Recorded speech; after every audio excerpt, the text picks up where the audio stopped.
നമുക്ക് അല്ലാഹുവിൽ വിശ്വാസമുണ്ട്, പ്രവാചകന്മാരിൽ വിശ്വാസമുണ്ട്, മലക്കുകളെ വിശ്വാസമുണ്ട്, ഖുർആനിൽ വിശ്വാസമുണ്ട്, അന്ത്യദിനത്തിൽ വിശ്വാസമുണ്ട്. ആറാമത്തെ കാര്യത്തിലാണ് വിശ്വാസമില്ലാത്തത്. ആറാമത്തെ കാര്യം എന്താ?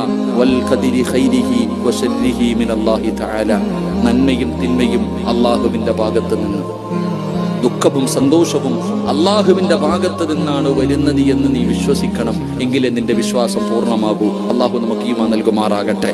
നമ്മൾ ചോദിക്കും, ഉസ്താദെ, ഞാൻ 5 നേരം നിസ്കരിക്കും, ഖുർആൻ ഓതും, തഹജ്ജുദ് നിസ്കരിക്കും, സദഖ കൊടുക്കും, എല്ലാം ഞാൻ ചെയ്യും, എന്നിട്ട് എനിക്ക് അല്ലാഹ് ഇത് തന്നല്ലോ, എനിക്കെന്തേ? എല്ലാവർക്കും അല്ലാഹു ജോലി കൊടുത്തു, മക്കളെ കൂടി, എനിക്കെന്തേ അല്ലാഹ് തരാത്തത്? നമ്മൾ പരാതി പറയുന്നവരാ. നമ്മുടെ ജീവിതത്തിലേക്ക് എൻ്റെ പ്രിയപ്പെട്ടവരെ എന്തെങ്കിലും ഒരു പരീക്ഷണം വരുമ്പോൾ നമ്മുടെ ഈമാൻ അങ്ങ് നഷ്ടപ്പെട്ടു പോകുന്നൊരവസ്ഥ. എൻ്റെ പ്രിയപ്പെട്ടവരെ എന്ത് തന്നാലും അത് അല്ലാഹുവിൻ്റെ തീരുമാനം, അത് പടച്ച റബ്ബിന്റെ തീരുമാനം. അൽഹംദുലില്ലാഹ് പറയാൻ കഴിയണം. അല്ലാഹു ഈമാൻ നൽകുമാറാകട്ടെ.